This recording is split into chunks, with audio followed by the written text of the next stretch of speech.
yang lalu. Ya, bunyinya apa? Wa min syurutis sholati istiqbal kiblati. Yang sebelumnya toharoh. Oh, udah. Dan Sekarang wanita kalau ya. Bismillahirrahmanirrahim. Qala Syekhul Mu'adzim rahimahullahu ta'ala wa ala manafa'ati wa bi barakati ulumihi wa bikum inna baini amin ya rabbal alamin. Faslun ay hadza faslun, ini adalah fasal, satu fasal baru tentang apa-apa yang diharamkan ketika memiliki hadas, baik hadas kecil maupun hadas besarnya. Wa man taqalla, dan siapa orang yang telah batal ya wudunya, siapa yang wudunya batal lagi punya wudu atau batal ya. Yang batalin wudu ada berapa? Ada 4 ya. Yang pertama yaitu keluar sesuatu dari 2 jalan, apapun itu yang keluar kecuali air mani maka batal ya, sudah dibahas yang lalu. Keluar dari jalan depan maupun jalan belakang, yang maksudnya dari kemaluan depan atau kemaluan belakang, sekalipun angin yang keluar itu membatalkan wudu ya, kecuali air mani ya, dia tidak membatalkan wudu tapi menyebabkan mati besar atau hadas besar. Yang kedua ya zawalul akli, hilang akal. Yang paling wudu yang kedua hilangnya akal ya, baik dengan ya pingsan, epilepsi ya, ataupun dengan mabuk ya, atau gila sekalipun ya, itu batal wudunya. Terus yang ketiga batal wudu dengan sebab diantaranya yang ketiga itu apa? Yaitu ya, menyentuh kemaluan manusia dengan dua telapak tangannya ya. Putih ini kalau nyentuh kemaluan manusia, baik kemaluan depan maupun kemaluan belakang ya, itu tanpa penghalang ya, secara langsung, maka itu yang membatalkan wudu juga. Yang keempat terakhir yang membatalkan wudu adalah bersentuhan kulit ya, laki-laki kepada kulit perempuan yang bukan mahramnya, yang tidak ada hubungan darah ya, tidak ada hubungan persusuan, tidak ada hubungan ya besan ya, atau pernikahan dia mertua sama mantu ya, nah, itu sama anak tiri bawaan dari istri misalnya, perempuan anaknya, nah itu juga akan dari wudu. Nah itu kulit yang bersentuhan. Yang keempat ya udah tadi ya.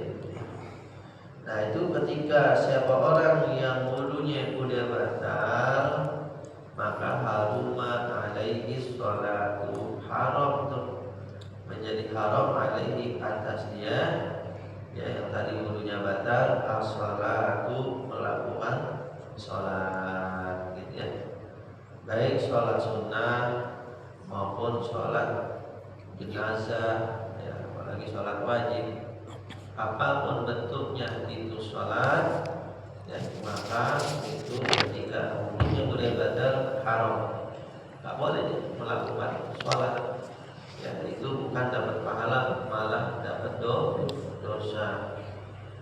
Begitu juga yang semisal sholat yang kedudukannya menduduki kedudukan sholat seperti sujud syukur, sujud tilawah ya, khutbah Jumat, itu harus punya wudu ya. sujud syukur dapat nikmat yang tak tertunda, gol ya, jalannya ngegolin. Nah itu langsung sujud ya.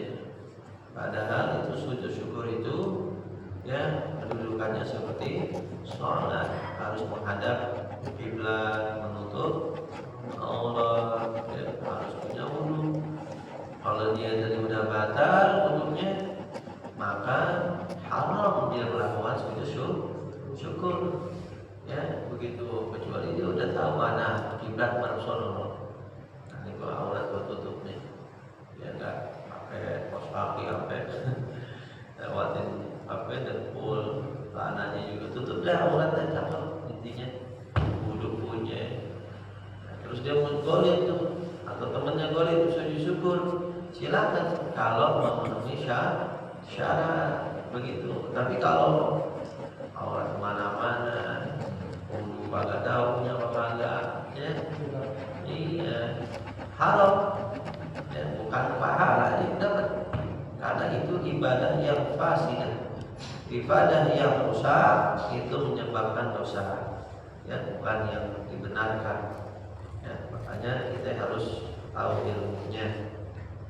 Kalau suka ikut-ikutan gitu ya, kelihatannya bagus ya bagi orang yang nggak ada ilmu. Tapi bagi orang yang punya ilmu belum tentu bagus. Ya, bisa jadi malah dosa itu kalau dia asal sujud aja, nggak tahu ya syaratnya. Jadi sujud syukur itu ada rukunnya, sujud tilawah juga begitu. Ya, jadi ada niat, ini harus niat. Ada takbiratul ihram, Allahu Akbar, niat, aku niat melakukan sujud syukur, sunnah. Kalau Allahu Akbar sujud sekali saja ya baca ya, itu sujud tilawah saja ada wajah tadi ya baca. Sujud syukur ada lagi atau enggak subhanallah gitu ya. Sekali minimal ada tumanina, nggak baca pun apa ya. Kalau rukunnya itu sujud ada tumanina, lalu dia bangun salam ya, salam assalamualaikum begitu, sujud syukur. Dulu pernah ya Gubernur Anies menang lawan Gubernur Ahok, imam besar Rizik sujud syukur di masjid mana rame-rame. Nah, itu sujudnya begitu, masjid madhab kiblat ya. Karena kemenangan ya yang tak terduga. Nah, itu sujud syukur. Ada caranya, nggak sekedar sujud syukur. Oh, dapat bonus 1 M, 1 ember. Sujud syukur ya harus lihat dulu keadaannya. Ya udah enggak benar-benar. Itu kan Nabi ada hadisnya, ketika datang kabar gembira kepada Nabi, lalu Nabi langsung tersyukur melakukan sujud syukur. Itu kalau baca hadis dengan terjemahan tanpa dengan tafsiran ya begitu adanya. Tapi kalau baca tafsiran ulama, khususnya ulama-ulama fikih, dibahas batal ya. Nabi itu selalu dawam sehari-hari punya wudu batal wudu lagi begitu. Dan Nabi tahu kiblat di mana. Nabi selalu menutup aurat. Ya, makanya itu menjadi syarat seperti itu. Sujud tilawah juga. Kita lagi ada orang, kita lagi ngopi gitu ya, atau orang lagi ngaji nungguin maghrib, ya lagi ngaji mau baca surat ayat saja ada. Ya masuk di 12 dari surat Al-Arab ya, Iqra. Ya, wah ini sujud syukur. Padahal nggak punya wudu nih. Iya sujud tilawah. Kiblat salah lagi. Kalau syukur nih. Ya, lagi ngopi nih kan. Wah sujud tilawah nggak susah, nggak ngantuk rupanya. Jadi harus ada syaratnya. Sujud tilawah di luar sholat pun harus punya wudu, menghadap kiblat, untuk aurat, ya begitu. Sujud tilawah itu sunnah bagi orang yang mendengar ayat sajadah atau membaca ayat saja, dan baik di dalam sholat maupun di luar sholat, ya. Nah, sujud sahwi itu harus ada ya wudu begitu. Khutbah Jumat harus ada wudu. Lagi jadi khatib, menuntut, mari kentut lagi. Wah, berarti kacau ini gimana?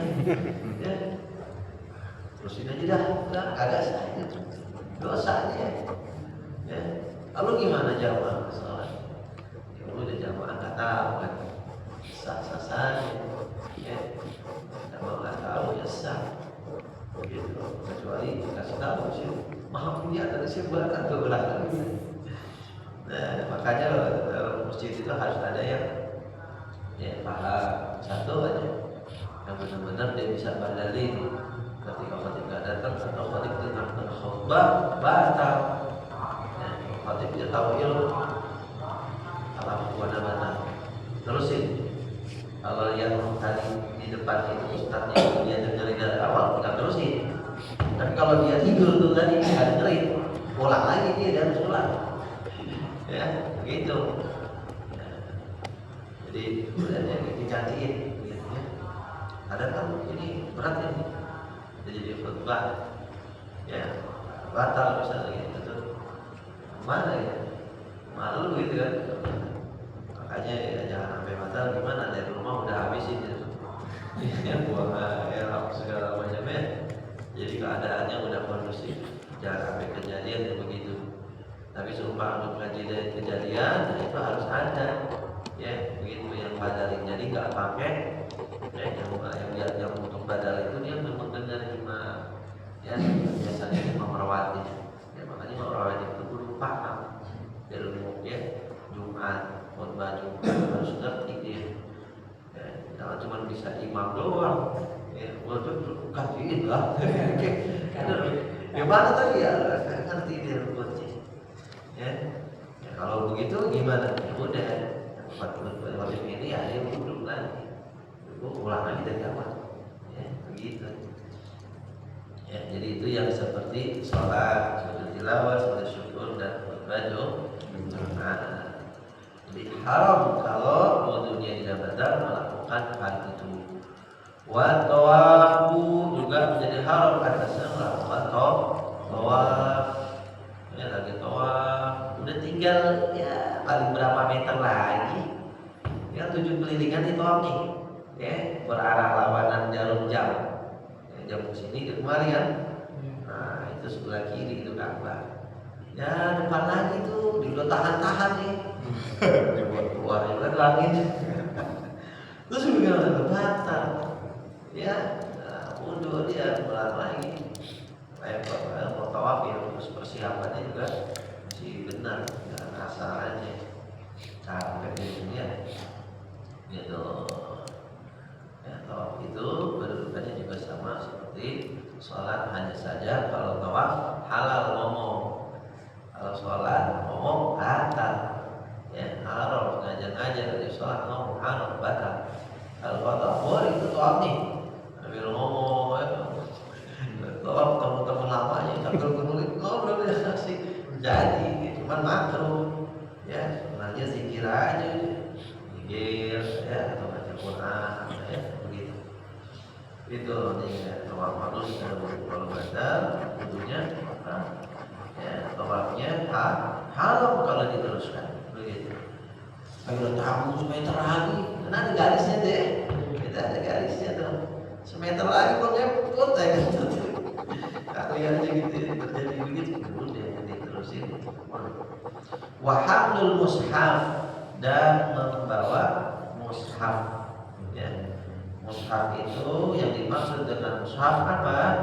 Yang apa saja yang ditulis di atasnya itu Al-Quran, baik di kertas, di dinding, di baju, di lembaran, dimanapun itu, bingkai sekalipun dia bikin ya, dari bingkai nulis ayat kursi apa, tujuannya untuk dirosah, yang untuk dipelajari, untuk didres, ya tujuannya untuk dibaca, untuk dipelajari. Nah maka itu disebut mushaf ya, walaupun hanya beberapa ayat ya. Mushaf itu artinya lembaran ya, suhuf itu lembaran-lembaran jamaknya.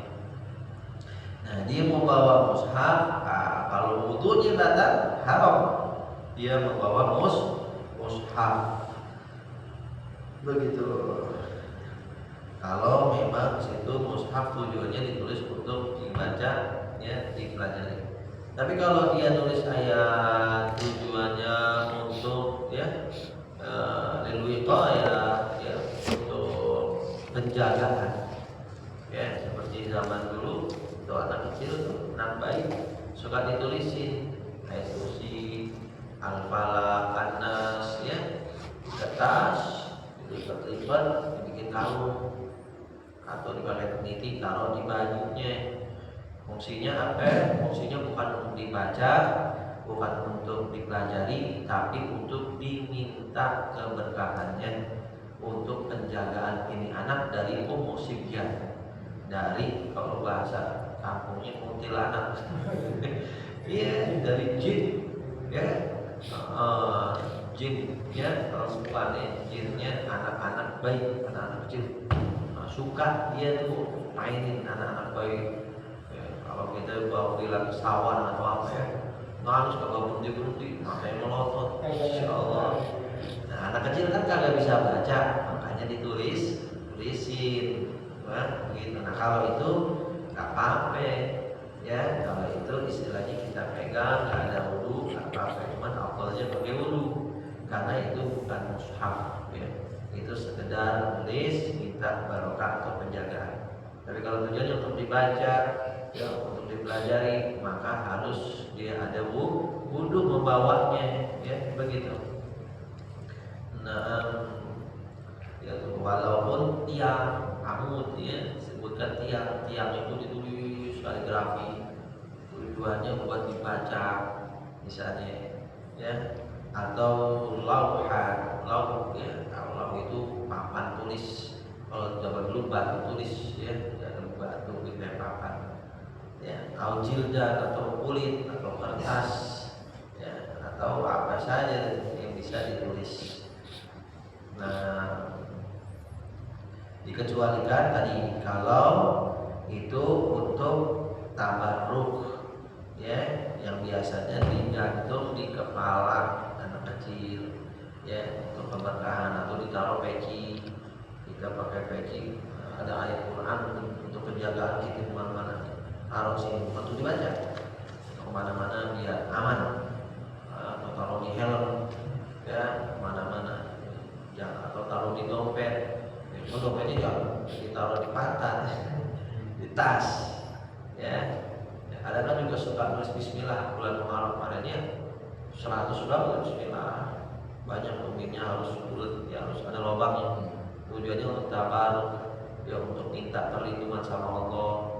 Nah, itu juga kita bawa tuh, kita taruh di rumah. Setiap tahun kita bikin lagi, taruh di tas, taruh di mobil. Insya Allah aman tuh dari segala mara bahaya, ya, begitu. Nah, itu nggak apa-apa, nggak pakai wudu, karena itu bukan mushaf, karena tulisnya itu bukan untuk dibaca, tapi untuk minta keberkahannya. Itu berbeda lagi, ya. Maka nggak haram menyentuhnya, membawanya, selama itu bukan dinamakan mushaf, ya. Nah, kalau dia bawa ini mushaf bebarengan sama barang-barang, dibawa tas, di dalam tas ada majalah, ada Quran atau mushaf, ada laptop, campur deh sama barang-barang tuh di tas kita. Itu bagaimana tuh ngebawanya? Tergantung. Yang pertama, terkadang dia kalau niatnya untuk mushaf saja nggak boleh, dia harus ada wudu. Dia bawa tas, di tasnya ini ada Quran, ada kitab lain selain Quran, ya, ada, ya, mungkin apa barang-barang lain.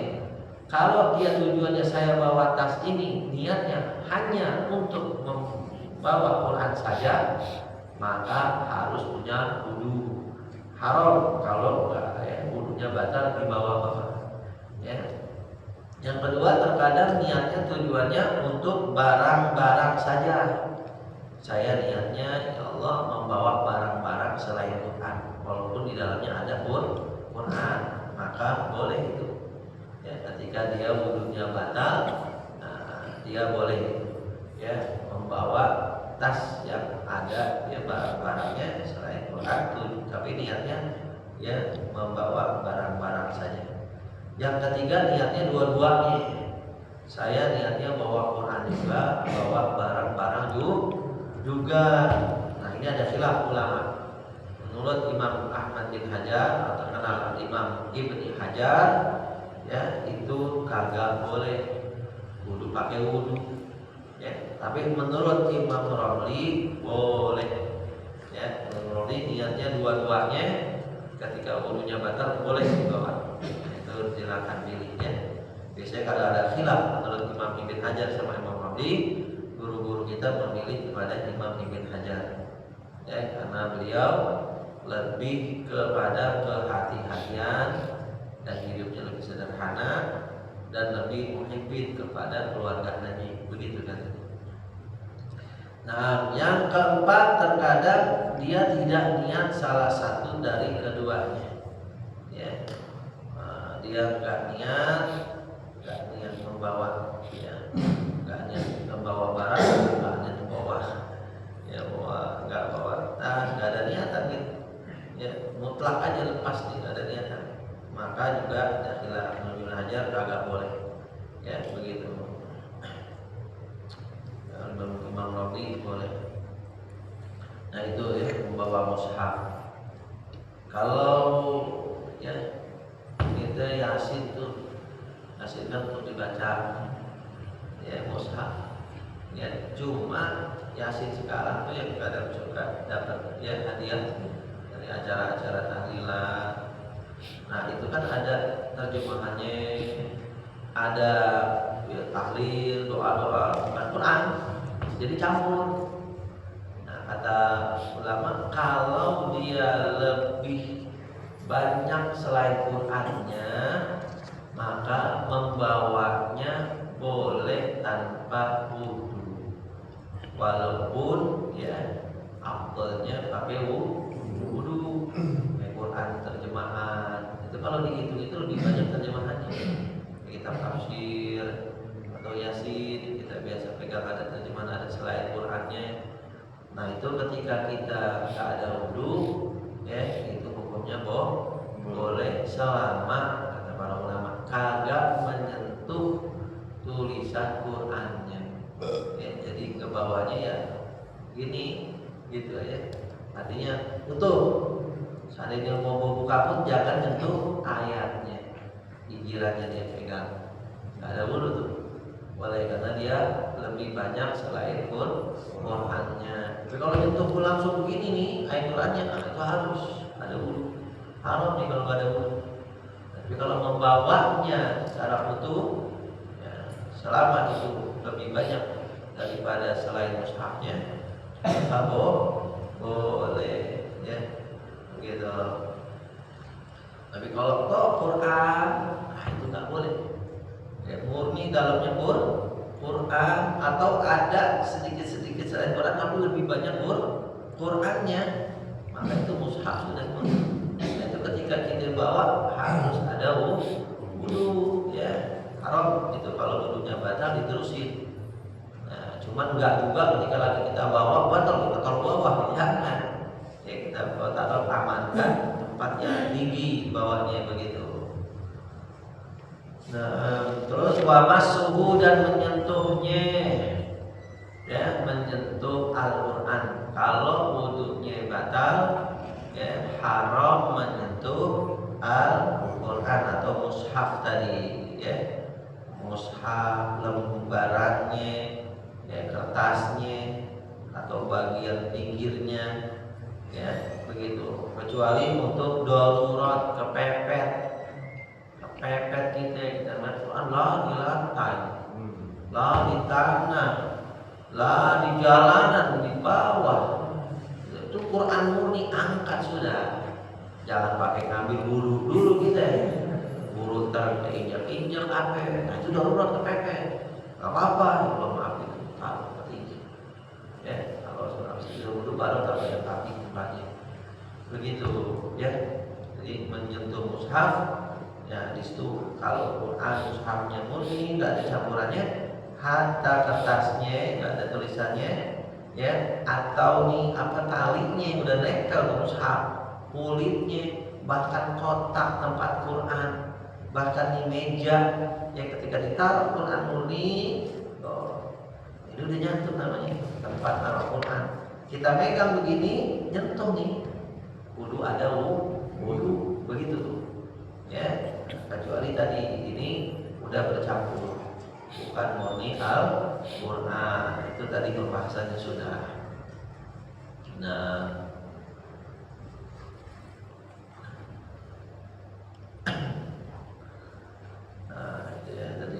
terus illa kecuali ya lisabiyi untuk anak yang masih kecil, ya, kecuali untuk anak kecil, ya, anak kecilnya tapi yang udah tamyiz, udah 7 tahun, ya, anak kecilnya udah 7 tahun, udah tamyiz, sudah bisa membedakan ini Quran bukan koran. Ya, jadi maksudnya apa? Jadi dia nggak bakal robek-robek tuh. Tapi kalau belum habis 6 tahun, 5 tahun, nggak boleh gitu. Ya, nggak boleh kecuali didampingi. Ya, didampingi dia udah Quran, umur 4 tahun udah bisa baca Quran, 5 tahun udah hafal Al-Quran. Ada orang ahli Quran begitu.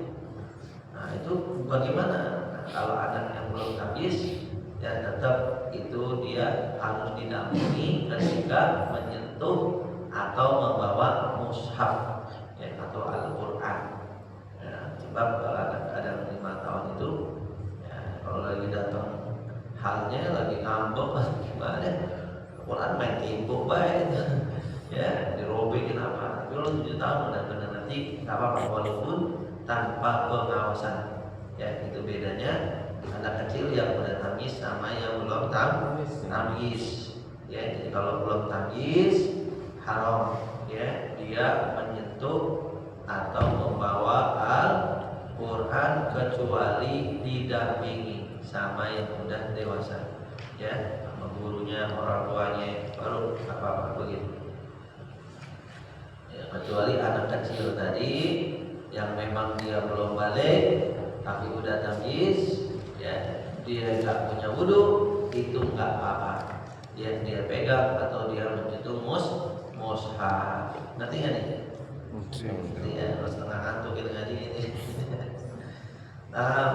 Litirosati, ya, kecuali untuk anak kecil, litirosati untuk dipelajari, ya, untuk hajat kebutuhan mempelajari Quran, ya, untuk belajar baca, untuk belajar ngapal. Nah itu untuk anak kecil yang udah tamyiz, ya, dia belum balik. Nah dia nggak apa-apa menyentuh atau membawa mushaf, ya, tanpa wudu, walaupun afdalnya wudu, ya kita ajarin wudu, ya, begitu.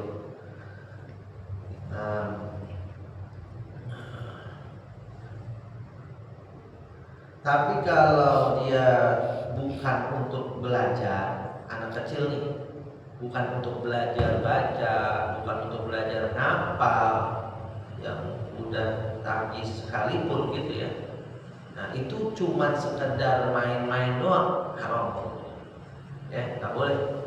Kita biarkan anak kita yang belum balik, yang udah tamyiz, dia megang atau menyentuh Quran kalau bukan untuk belajar atau untuk dihafal, gitu. Jadi bolehnya itu tanpa wudu kalau dia itu untuk belajar atau untuk menghafal. Tapi untuk bukan itu dia harus pakai wudu, ya, gitu. Wa alal junubi, dan juga menjadi haram atas orang yang junub, hadhihi ini, ya, hadhihi ini artinya al-madhkurah, ya, tul arba'ah, yang telah disebutkan 4 macam tadi, yaitu sholat, tawaf, menyentuh mushaf, dan membawanya itu, ya. Jadi kalau orang nggak punya wudu haramnya 4, ya, ingat itu sholat nggak boleh kalau nggak punya wudu, ya. Terus tawaf, menyentuh Quran, dan membawanya itu haram.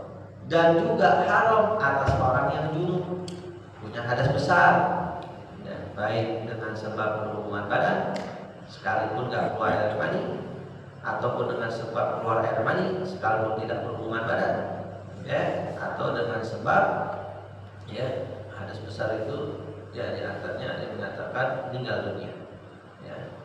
Nah ini bagi orang yang junub haram yang 4 tadi. Nah ada tambahannya, wa qiraatul Quran, dan membaca Al-Quran, ya, membaca Al-Quran bagi orang yang junub, orang yang sedang hadas besar, ya, termasuk juga perempuan yang haid, ya, perempuan yang nifas. Nah itu dalam keadaan tidak suci dia, ya, maka itu membaca Qurannya haram, ya, dia membaca Qurannya haram. Karena ada hadis dari riwayat Sayyidina Ali bin Abi Thalib radhiyallahu anhu, beliau mengatakan, kata Sayyidina Ali, karena Rasulullah sallallahu alaihi wasallam yuqri'nal Qur'an ma lam yakun junuban, adalah Nabi itu membacakan kepada kami yaitu Al-Qur'an selama beliau tidak dalam keadaan junub, ya. Jadi selama Nabi itu ngajarin bacain bersama kita itu enggak pernah dalam keadaan junub, ya. Berarti kalau keadaan junub, maka itu jadi dalil bahwasanya kalau dalam keadaan junub itu baca Qur'annya hukumnya haram.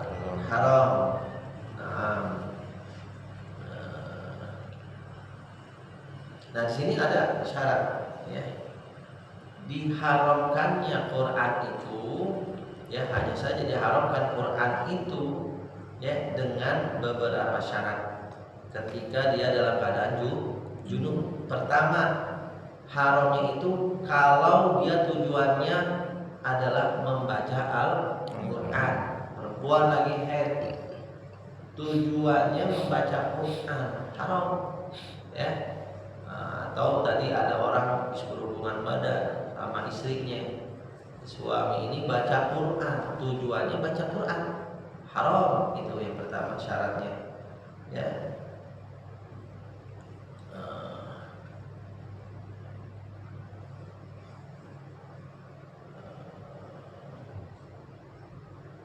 Tapi kalau dia tujuannya membacanya Quran bukan tujuan membaca Quran, seperti apa? Tujuannya zikir, ya, dia baca ratib. Misalnya, saya saban hari kata perempuan ini untuk penjagaan diri saya, benteng saya baca ratib, ya, ratib haddad, ratib atos. Kalau malam ratib haddad, kalau pagi subuh ratib atos setiap hari. Sekalipun haid saya baca.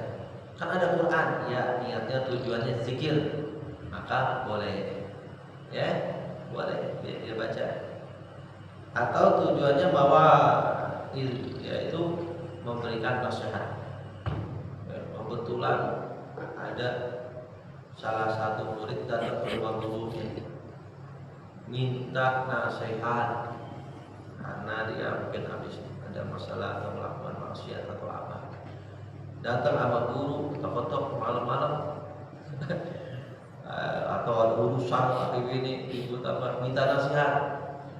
Nah ini ustadznya ternyata masih buka habis berhubungan bisa jadi malam-malam. Gimana masuk mandi dulu ketahuan malu gitu. Nah dia niatnya baca Quran dalil, karena ini orang minta dalil, minta Qurannya Ustaz, biar aneh masyarakat sadar. Waduh, ya kayak itu Ustaz pintar, udah ngaji dia. Saya baca Quran dia dalam hati, tujuannya untuk memberikan nasihat, bukan untuk membaca. Walaupun dia baca, tapi nggak ada niat untuk baca, karena haram kalau niat baca. Nah, itu nggak apa-apa, itu nggak haram, ya. Atau kisah, ya, dalam Quran itu ada ayat-ayat kisah-kisah, ya, kisah-kisah. Dia baca, niatnya tujuan mengisahkan sampai beri nasihat, nah, itu nggak apa-apa. Atau tahafuz, untuk minta penjagaan. Habis apa misalnya, ya, perempuan atau laki dalam keadaan junub iseng gitu di rumah sendirian, dia lagi ada junub atau dia mau tidur, nah dia sabar kalau mau tidur baca apa, ayat kursi 30 kadang gitu, ya, puluh falaq nas, terus ditiupkan dan niatnya untuk penjagaan tahassun ya. Nah itu nggak apa-apa walaupun dia dalam keadaan junub begitu. Yang penting dia tidak diniatkan membaca Al-Quran. Nah, terus kalau di hati nggak masalah, ya kita bacanya di hati, baca surat Al-Asri di hati, lagi ada junub itu nggak apa-apa, ya. Atau bacanya bisik-bisik, hamas, nggak ada hurufnya kan, cuma gitu loh, itu nggak masalah, ya. Tapi kalau dia ada hurufnya harus dalam keadaan bersih. Dari hadis besar tersebut tidak boleh dalam keadaan junub ya begitu. Nah kalau dia baca selain Quran seperti Taurat misalnya atau ya hadis qudsi yang memang itu kan firman Allah tapi ya tidak ada di Quran ya, tapi melalui lisan Nabi itu hadis qudsi ya. Nabi bersabda, Allah berfirman, misalnya begitu, ya. Nah itu nggak apa-apa, nggak ada wudu, ya. Jadi kalau dalam keadaan junub, intinya haram, ya tadi sholat, tawaf, menyentuh mushaf, membawa mushaf, dan membaca Al-Quran. Ya. Kalau kita dalam keadaan nggak ada wudu, baca Quran boleh nggak? Ya boleh saja. Itu yang penting gak junub kan? Karena tadi yang haram kalau gak ada wudu cuma 4: sholat, tawaf, menyentuh mushaf, membawa mushaf. Nah, membaca Quran boleh saja, ya cuma makruh. Sunnahnya dia itu punya wudu, karena dia ketika ada wudu pahalanya lebih besar. Satu wudunya 25. Kalau gak ada wudu pahala juga, ya. Bukan makruh, yang boleh saja gitu ya. Boleh saja. Nah itu 10 pahala kalau ada wudu. Tapi kalau lagi junub haram baca Quran. Niatnya baca Quran itu haram. Hanya kalau ibu-ibu gimana ini?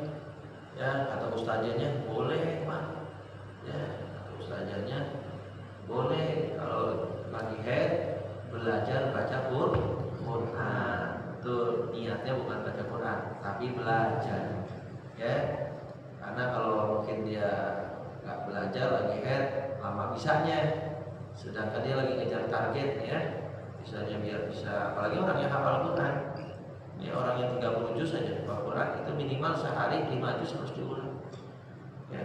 Jadi dia berapa hari sekali khatam, 6 hari sekali khatam, ya 5 juz, ya 5, 10, tidak 14, 20, 25, 30 ya 6 hari ya. 6 hari sekali khatam kalau hafal Quran. Ya, jadi 5 juz sehari. Nah kalau dia nggak ngulang, perempuan nih head umumnya seminggu, wah itu kelayangan hafalannya, ya nggak kuat gitu ya, dia harus kuatin lagi, capek. Nah, makanya nggak apa-apa.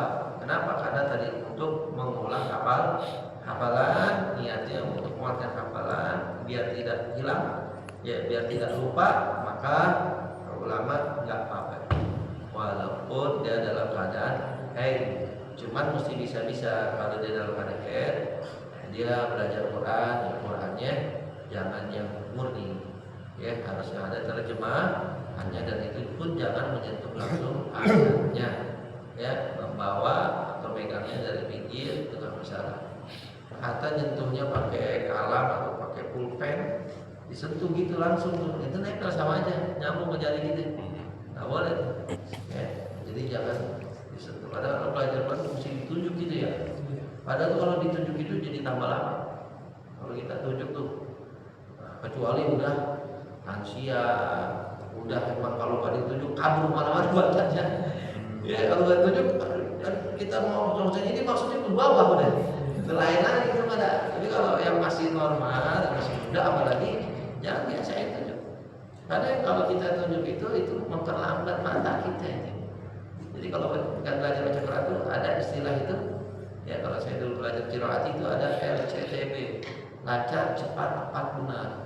Lancar dulu pelan-pelan, baru cepat, harus tepat dan benar. Itu caranya bagaimana? Mata kudu lebih dulu ketimbang mulut kita.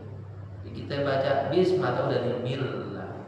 Nanti kita baca bismillah, mata udah hir, udah di situ. Jadi kagak mandek, huruf yang pendek kagak dibaca panjang. Ya, jadi matanya udah lebih dulu. Nah begitu. Nah kalau ditunjuk kan fokus ke situ. Susah matanya itu dulu ya. Kecuali tadi faktor usia harusnya dimaklumi ya. Nah itu tadi membaca Quran ya. Terus wa muqsul masjid, dan menetap di dalam masjid ya, menetap di dalam masjid.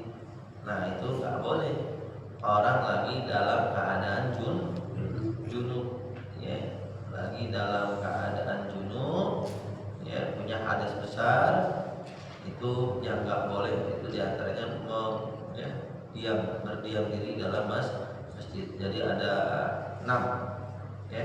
Pertama sholat, orang lagi keadaan junub haram sholat, tawaf, menyentuh mushaf, membawa mushaf ya, terus membaca Quran dan menetap di dalam masjid. Harus ingat tuh ya, 6 hal. Kalau dia nggak punya wudu, 4 yang haram: sholat, tawaf, menyentuh mushaf, dan membawa mushaf. Nah, kalau junub tambahin 2 dari 4 tadi, yaitu tambahnya membaca Quran dan berdiam di dalam masjid. Karena ada hadis Nabi SAW, inni la uhillul masjidah lihaidin wala junubin. Kata Nabi, sungguhnya aku tidaklah menghalalkan masjid itu untuk orang yang sedang haid dan orang yang sedang junub. Nggak boleh ya. Itu ada yang sahih kan hadis itu, dia riwayat Abu Dawud dan disahihkan oleh Imam Ibni Khuzaimah ya, begitu. Maka menjadi haram atas orang junub kalau dia muslim mukallaf ya, berdiam diri di dalam masjid walaupun cuma sekedar tumaninah. Diamnya cuma tumaninah, kayak diam sebentar subhanallah, nah, itu udah dianggap khusyuk, dia udah dianggap berdiam di diri, nggak boleh. Begitu juga bolak-balik ya, yakni masuk dari satu pintu terus dia tujuannya bakal balik lagi ke pintu yang sama. Nah, itu masuk dari sini lagi junub nih, terus dia balik lagi ke situ, itu dianggap taradud, bolak-balik, itu juga haram ya, nggak boleh.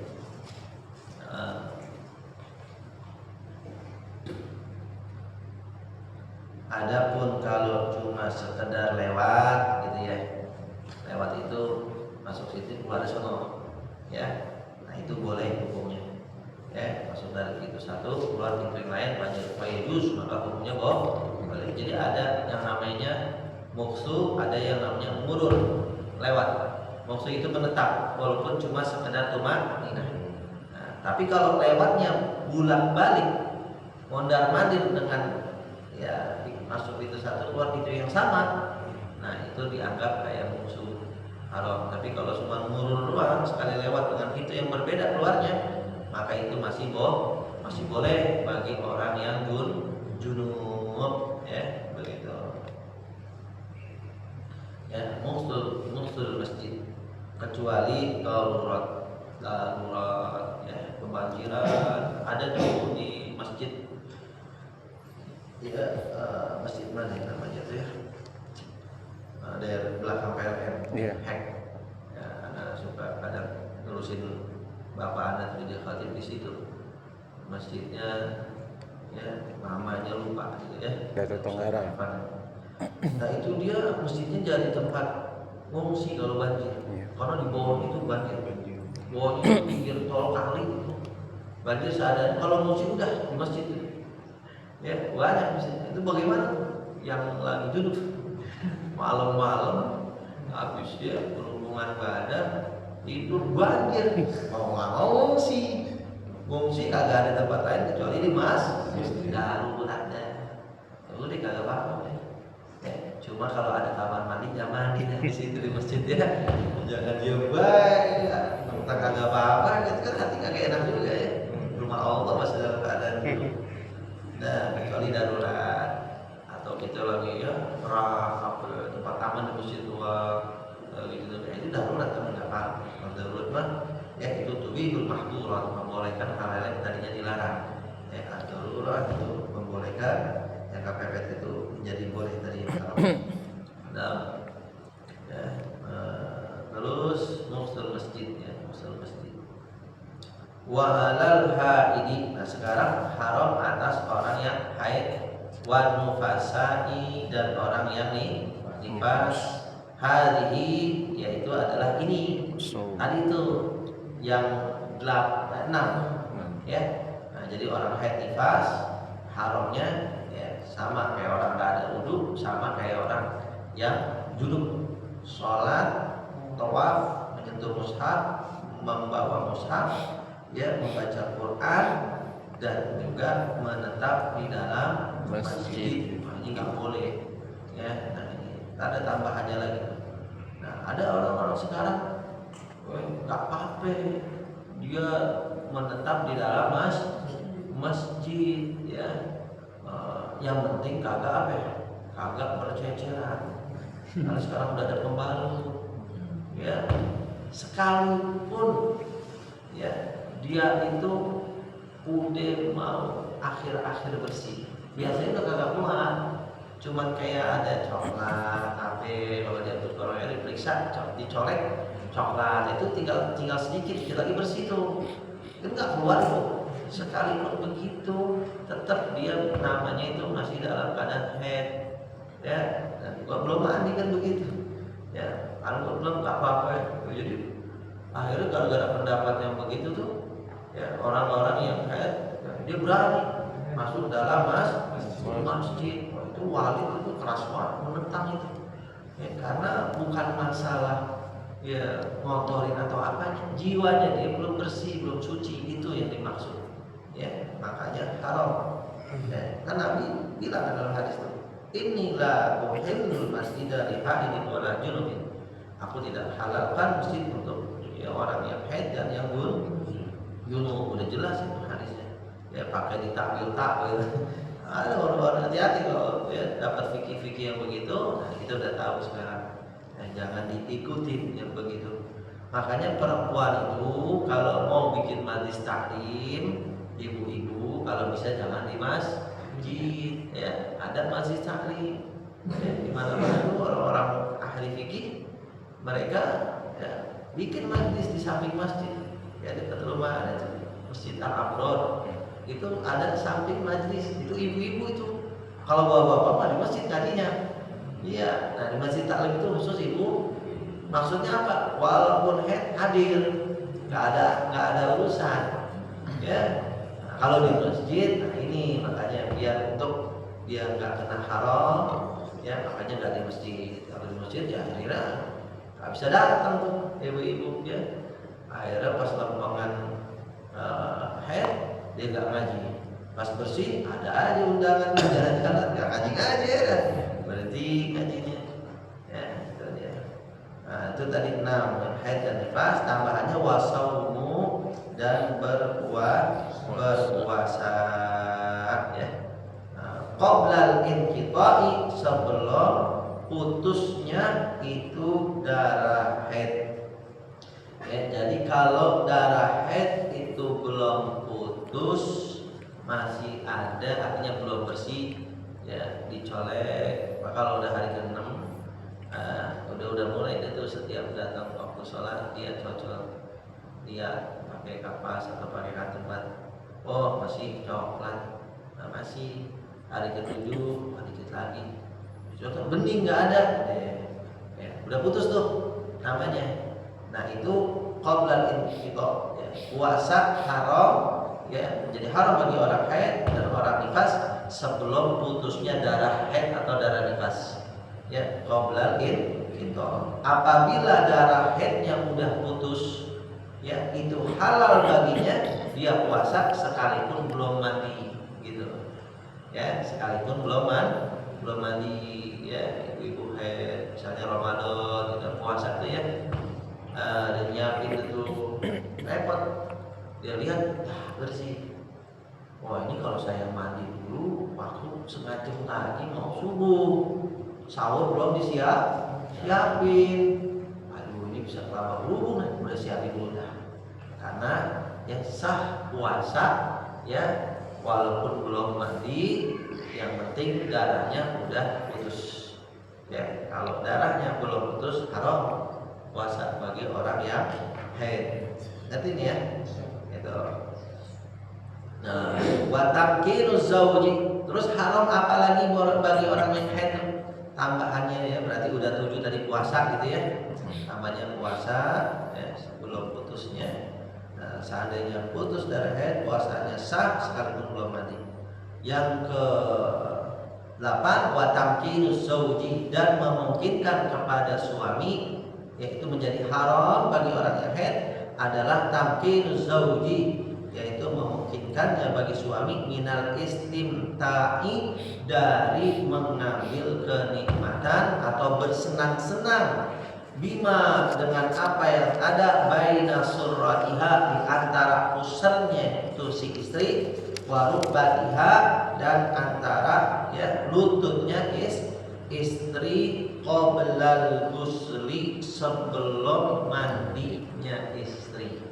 Ya, jadi yang haram ya bagi perempuan yang sedang haid atau sedang nifas itu suami kagak boleh ya menikmati antara pusar dan lutut.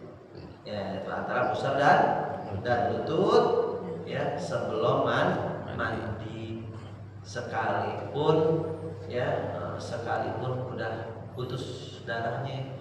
Tapi kalau belum mandi jangan dinikmati dulu. Ya, ini pendapat muktamad. Ya, walaupun ada pendapat kil, bukan muktamad, yang penting udah putus darahnya boleh. Nah, ini mah kalau pepet aja pakai begini. Ya, udah kalah tahan. Udah lama banget ya berpisah sama istrinya, lagi merantau. Ketemu-temu pas lempengan udah putus sih bang, tapi belum mandi. Udah apa-apa, pendapat yang lemah nggak apa-apa, karena dulu telat ini nunggu mandi lagi udah kacau saya ini lah misalnya ya. Cuma kalau bisa ya mandi dulu. Nah itu kan kita nikmatin tuh ya, kita nikmatin ya. Kalau perempuan atau istri kita sedang haid atau sedang nifas, itu antara pusat dan lutut. Kenapa? Karena tujuannya Imam Syafi'i itu agar tidak melakukan jima.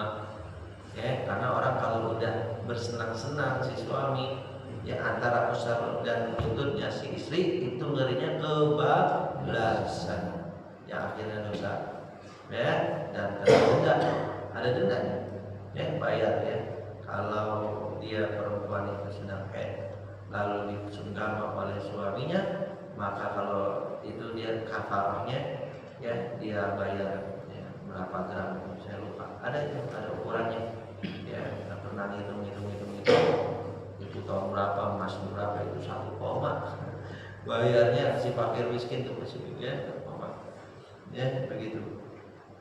Nah terus juga ya dengan ya, haramnya itu yang mutlak itu biwakin jima ya, jima ya, berjima itu udah jelas mutlak. Semua ulama madhab bilang haram kalau istri masih haid ya begitu. Kalau selain berjima masih ada pendapat ya. Nah kita cuma sekedar mau apa ya, gesek-gesek doang ya, rasanya nggak sampai jima, nggak sampai masuk gitu ya. Nah itu masih ada pendapat, cuma kalau ngikutin pendapat utama tetap haram ya begitu. Atau dia menikmatinya bighairihi bila hadir ya, selain jima ya, tapi tanpa penghalang. Jadi kalau mau halal pakai sarung, ini kita suruh pakai penghalang. Kita nikmatin boleh antara pusar dan lutut, nggak haram ya umpama gitu kan pulang kondangan lihat dangdut ya visualnya segala macam dan sempurna, kalau sekarang bilang sempurna ya, ini iya itu iya gitu ya. Pulang oh yang dia gua ayam nih minta disaluri, nah dia nikmatin, minta nikmatin, istri lagi head ya, dia tahu hukum, boleh dibuka ya udah pakai sarung deh, yang penting tanpa penghalang, pakai penghalang ya. Kalau tanpa penghalang baru haram, kalau pakai penghalang tidak haram ya. Tapi kalau jima berhubungan badan mau pakai penghalang nggak pakai penghalang haram mutlak ya. Tapi kalau dia cuma sekedar selain jima ya, pegang-pegangan, grepe-grepe gitu kan ya. Nah, iya kan kita kadang gimana ini lagi kita yang biasa seminggu 2 kali ya, seminggu dia masa kagak ya, ntar mata kita jelalatan jadi dosa. Ini juga namanya jangan sampai pulang ibu kawin lagi dulu servis ini ya, hari gimana ya dikeluarin sama istrinya ya, dengan cara ya pakai tangannya kayak atau cara apa, yang penting gak jima kan begitu kan. Kalau keluarin tangan kita kan mencet ya belakang ya bokongnya pakai penghalang agak apa-apa ya, nggak boleh tanpa penghalang ya gitu. Ada yang bilang alhamdulillah benar selama ini gue berhenti ya gitu. Nah ya, karena memang ada ayat Quran bunyinya fakta zilun nisa fil haid, artinya ya jaga jarak lah ya istri-istri dalam keadaan haid, artinya jangan berhubungan. Ada khabar juga ya dari Nabi, laka ma fauqal izari, untukmu apa yang di atas sarung ya, arti di atas pusat di bawah lutut halal untukmu, kata Nabi begitu ya. Walhasil ada kesimpulan ini, karena ada baca sarannya ya, bahwasanya annal wat'a berjima ya, walau bihailin, walaupun sekalipun pakai penghalang, haramun bil ijma, hukumnya haram ya dengan ijma ulama. Sepakat para ulama semua mazhab kalau pakai ya pakai penghalang ya itu jima haram, karena jima itu mau pakai penghalang nggak pakai penghalang mutlak haram ya. Jima itu paham ya, jima itu memasukkan ya zakat ke farji ya, istrinya itu nggak boleh. Yang kedua kesimpulannya, anal istimta'a bima baina surati wa ruh, bahwa menikmati atau bersenang-senang dengan apa yang ada di antara pusar dan lutut bila haidin haram, tanpa penghalang hukumnya haram. Wakil bijawazihi, kalau ada kil itu bukan pendapat utama, doif. Nah itu ada yang membolehkan ya, cuman Anda bilang tadi kalau lagi kepepet aja ya, kalau lagi kepepet ya dia cuma sekedar menikmati, artinya selain jima ya, nah, itu dibuka terus ada-adanya nggak pakai sarung, nah itu ada yang membolehkan. Tapi itu ya kil, namanya kil itu doif. Nah, doif ini boleh kita pakai kalau dalam keadaan darurat, bukan untuk pegangan. Kalau untuk sandaran pegangan kita berpeganglah kepada yang muktamad, pendapat yang kuat tadi nggak boleh. Harus pakai penghalang. Karena ada riwayat isna'u kulla syai'in illa nikah. Karena ada yang bilang boleh itu tanpa penghalang, yang penting bukan jima. Ya, kata ada riwayat bilang berbuatlah kalian segala sesuatu kecuali nikah, yaitu berjima. Jadi yang penting kagak jima apapun halal. Makanya dibilang boleh ya, dari Hansari gitu.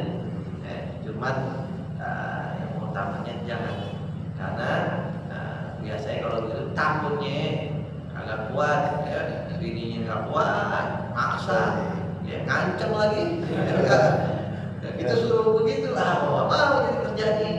Nah, makanya ya yang paling yang utama tadi yang kita jadikan dasar, karena tujuannya lebih menjaga tidak berbuat jima begitu.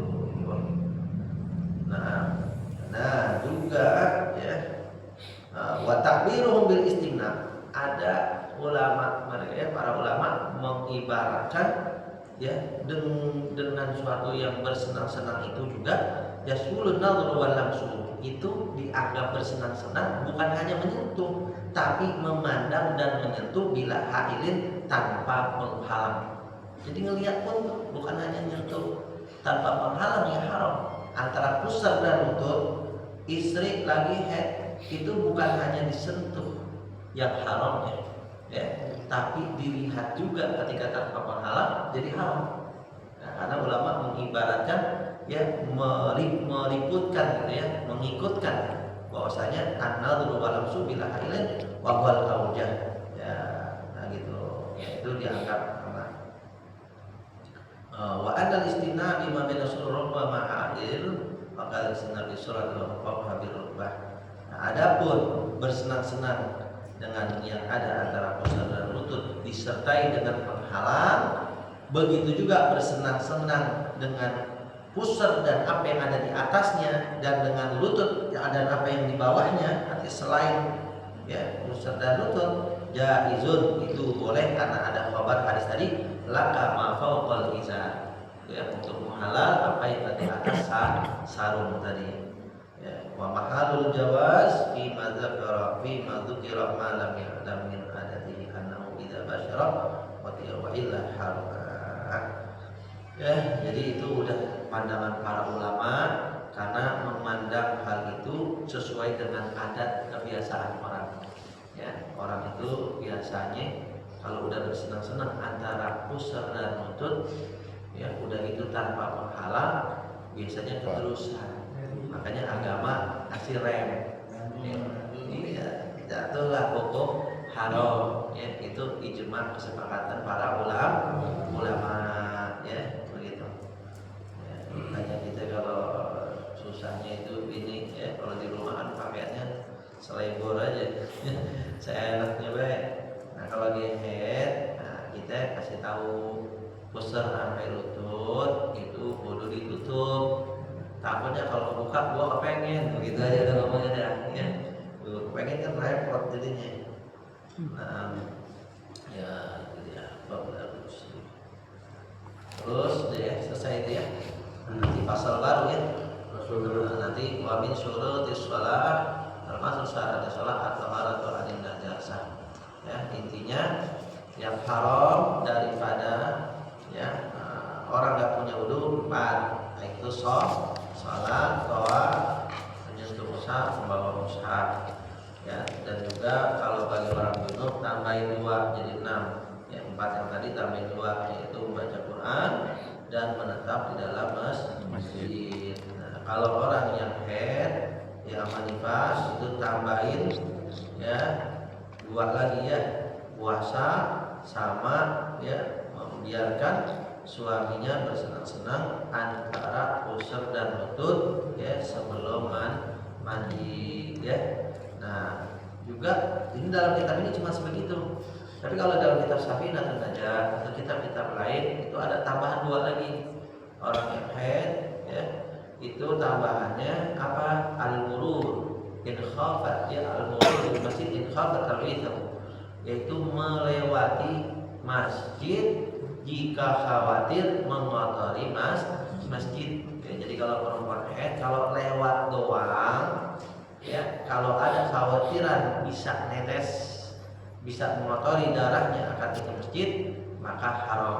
Tapi kalau dia nggak khawatir karena udah di akhir-akhir, udah nggak keluar deras ya, maka lewat doang boleh. Lewat dari pintu ini ke pintu itu.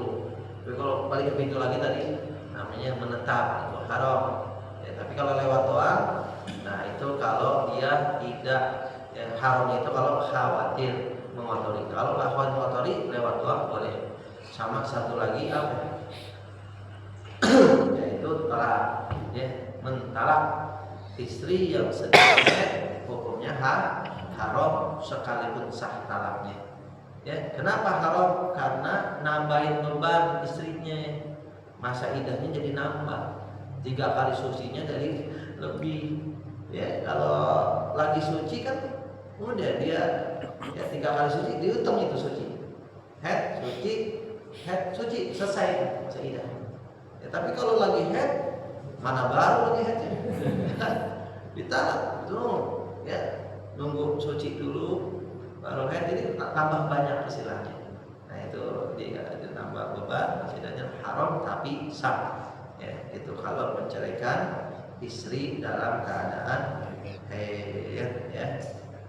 Nah itu tambahan. Kalau kitab ini ya yang paling ini aja penting dianggapnya yang tadi itu ya, karena kalau lewat ya sama mentalak nggak begitu inilah ya, haramnya gitu ya, walaupun kalau yang tadi itu yang besar-besar maka disebutkan di sini nggak disebutkan secara lengkap ya, karena diambil yang paling penting gitu. Nah, nanti insyaallah faslun wa min syurutis shalah wallahu a'lam bishawab ya. Mudah-mudahan Allah berikan manfaat di dunia wal akhirah. Alhamdulillah belum kita tutup dengan Pak.